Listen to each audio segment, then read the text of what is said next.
नमस्कार। आकाशवाणी जयपुर अजमेर से प्रस्तुत हैं प्रादेशिक समाचार।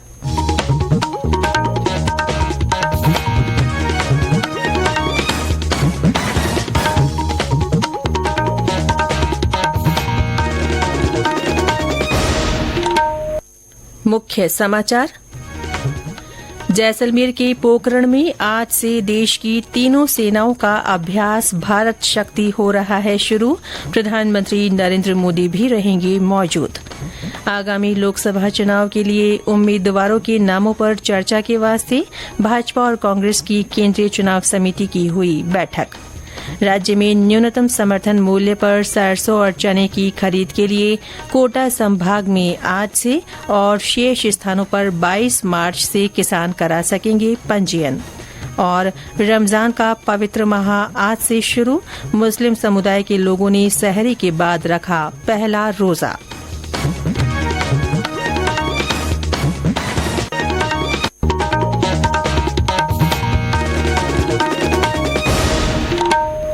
समाचारों के साथ मैं रितिका गुप्ता और अब समाचार विस्तार से। जैसलमेर के पोकरण फील्ड फायरिंग रेंज में आज से देश की तीनों सेनाओं का अभ्यास भारत शक्ति शुरू होने जा रहा है। प्रधानमंत्री नरेंद्र मोदी भी आज इस अभ्यास के साक्षी बनेंगे। इस दौरान केंद्रीय जल शक्ति मंत्री गजेंद्र सिंह शेखावत और मुख्यमंत्री भजनलाल शर्मा भी मौजूद रहेंगे। भारत शक्ति अभ्यास तीनों सेनाओं का एक फायरिंग और कौशल अभ्यास है जो रक्षा क्षेत्र में आत्मनिर्भरता की दिशा में राष्ट्र के मजबूत कदमों का उदाहरण है। ये तीनों सेनाओं के लाइव फायर और कौशल अभ्यास के रूप में स्वदेशी रक्षा क्षमताओं का एक संयोजित प्रदर्शन है। एजेंसी के अनुसार भारत शक्ति अभ्यास में देश की शक्ति के प्रदर्शन के रूप में स्वदेशी अस्त्र प्रणालियों और प्लेटफॉर्मों की एक श्रृंखला प्रदर्शित की जाएगी जो देश की आत्मनिर्भरता पहल पर आधारित है। प्रधानमंत्री आज गुजरात के दौरे पर भी रहेंगे। वे वर्चुअल माध्यम से रेलवे की 85,000 करोड़ रुपए से अधिक की परियोजनाएं राष्ट्र को समर्पित करेंगे और आधारशिला रखेंगे। श्री मोदी रेलवे कार्यशालाओं, लोको शेडों और 2 नए समर्पित माल गलियारे के खंड का लोकार्पण करेंगे। इनमें प्रदेश की भी परियोजनाएं शामिल हैं। जयपुर मंडल के धानक्या और रेवाड़ी जंक्शन स्थित माल गोदाम का आज लोकार्पण होगा। प्रधानमंत्री आज वर्चुअल माध्यम से सवाई माधोपुर रेलवे स्टेशन पर भारतीय जन औषधि केंद्र का भी उद्घाटन करेंगे। ब्यौरा हमारे संवाददाता से। सवाई माधोपुर में इस अवसर पर आयोजित समारोह में प्रधानमंत्री भारतीय जन औषधि केंद्र का लोकार्पण हो रहा है। इस केंद्र के खुलने से रेल यात्रियों को आपात स्थिति में दवाइयों के लिए परेशान नहीं होना पड़ेगा। रेलवे परिसर में ही जेनेरिक तथा कम कीमत की दवाइयां उपलब्ध होने से रेल यात्रियों तथा देशी विदेशी सैलानियों को एक और बेहतर सुविधा मिल सकेगी। सतीश वर्मा, आकाशवाणी समाचार, सवाई माधोपुर। बारां जिले में एक स्टेशन एक उत्पाद स्टॉल का भी आज लोकार्पण होगा। बारां स्टेशन पर मांगरोल खादी के विभिन्न उत्पादों की स्टॉल लगाई गई है। प्रधानमंत्री आज ही गुजरात से 10 नई वंदे भारत ट्रेनों को भी वर्चुअल माध्यम से हरी झंडी दिखाएंगे। वे 4 मौजूदा वंदे भारत रेलगाड़ियों के विस्तार का भी आरंभ करेंगे। केंद्रीय गृह मंत्रालय ने नागरिकता संशोधन अधिनियम को लागू करने की अधिसूचना जारी कर दी है।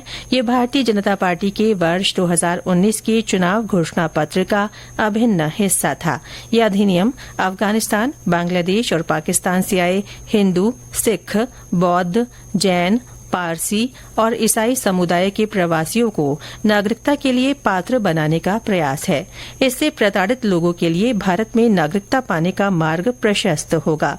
नागरिकता संशोधन अधिनियम को 12 दिसंबर 2019 को राष्ट्रपति ने स्वीकृति दी थी। गृह मंत्रालय के प्रवक्ता ने सोशल मीडिया पोस्ट में कहा कि नागरिकता संशोधन अधिनियम पात्र व्यक्तियों को भारतीय नागरिकता देने के लिए आवेदन करने में सक्षम बनाएगा।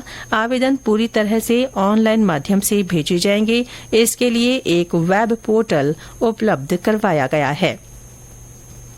आगामी लोकसभा चुनाव के लिए उम्मीदवारों की सूची को अंतिम रूप देने के वास्ते भारतीय जनता पार्टी की केंद्रीय चुनाव समिति की बैठक कल शाम नई दिल्ली में आयोजित हुई।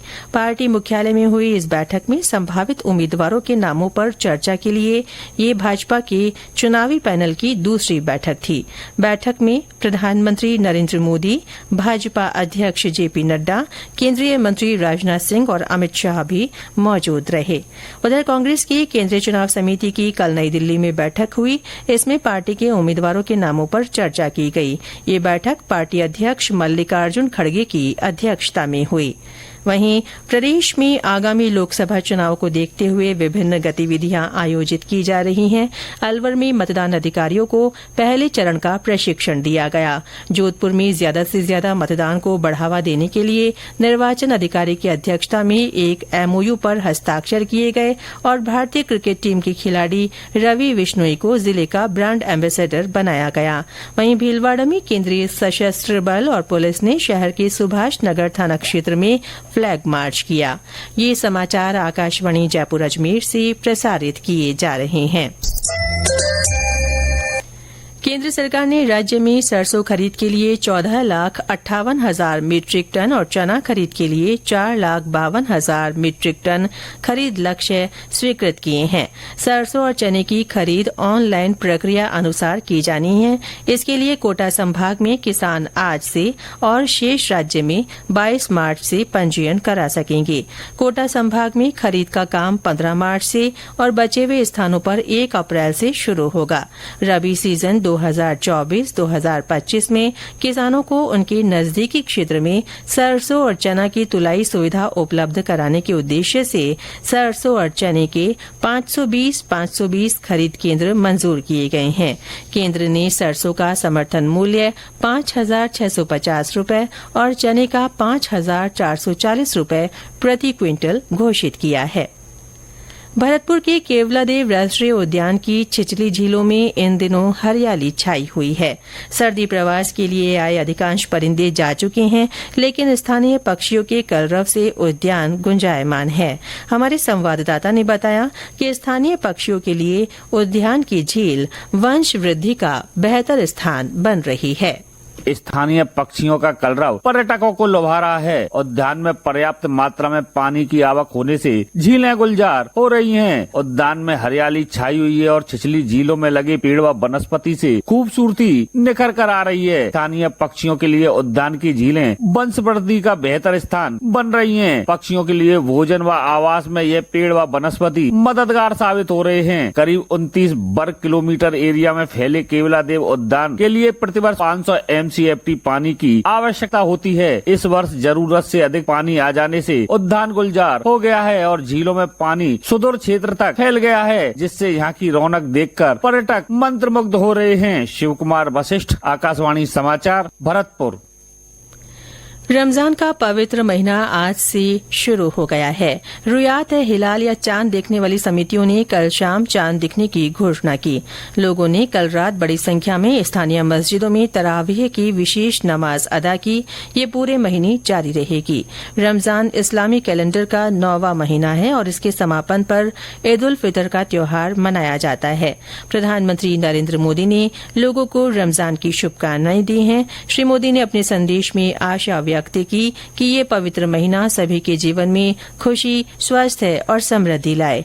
इधर प्रदेश में भी रमजान के मौके पर लोगों में उत्साह का माहौल है। सवाई माधोपुर, करौली और बारां सहित विभिन्न जिलों में कल शाम चांद देखने के साथ ही लोगों ने एक दूसरे को रमजान की बधाई दी। आज सुबह मुस्लिम समुदाय के लोगों ने सहरी के बाद पहला रोजा रखा है। प्रदेश में सड़क नेटवर्क को मजबूत करने के लिए केंद्र सरकार ने 220 करोड़ रुपए की राशि जारी की है। उप मुख्यमंत्री दिया कुमारी ने कहा कि इससे सड़क विकास को गति मिलेगी। इस स्वीकृति के लिए उप मुख्यमंत्री ने प्रधानमंत्री नरेंद्र मोदी और केंद्रीय सड़क परिवहन मंत्री नितिन गडकरी का आभार व्यक्त किया है। और अंत में मुख्य समाचार एक बार फिर। जैसलमेर के पोखरण में आज से देश की तीनों सेनाओं का अभ्यास भारत शक्ति शुरू हो रहा है। इस दौरान प्रधानमंत्री नरेंद्र मोदी भी मौजूद रहेंगे। आगामी लोकसभा चुनाव के लिए उम्मीदवारों के नामों पर चर्चा के वास्ते भाजपा और कांग्रेस की केंद्रीय चुनाव समिति की बैठक हुई। राज्य में न्यूनतम समर्थन मूल्य पर सरसों और चने की खरीद के लिए कोटा संभाग में आज से और शेष स्थानों पर 22 मार्च से किसान पंजीयन करा सकेंगे। और रमजान का पवित्र महीना आज से शुरू हो गया है। मुस्लिम समुदाय के लोगों ने सहरी के बाद आज पहला रोजा रखा है। इसके साथ ही प्रादेशिक समाचार बुलेटिन समाप्त हुआ। नमस्कार।